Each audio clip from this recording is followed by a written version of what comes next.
তো hello guys, আপনারা সবাই কেমন আছেন? আশা করি আপনারা সবাই ভালো আছেন। আজকে নিয়ে এসেছি একটা নতুন ভিডিও নিয়ে।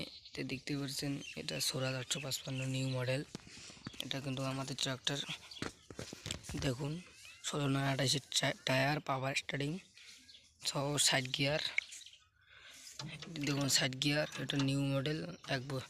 নিয়ার 1 বছর হয়ে গেল।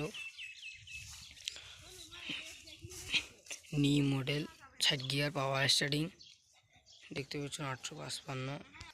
কিন্তু এটাও আমাদের ট্রাক্টর স্বরাজ 855 FE। এটা আমাদের হচ্ছে আগলা মডেল, পুরানো মডেল। Normal starting 14/28 tyre. এটা কিন্তু মিডিল গিয়ার নর্মাল স্টার্টিং দেখতে পাচ্ছেন। এটা আমাদের পুরানো মডেল, এটা নিউ মডেল। দেখুন দোনো ট্রাক্টর এখানে খাড়া করে ঠিয়েছি। একটা ট্রলি লাগা, একটা ওটার লাগা। ভাই আপনারা সবাই ভিডিওটা সাবস্ক্রাইব করে দেবেন, লাইক করে দিবেন, বেশি বেশি করে ফলো করে দেবেন।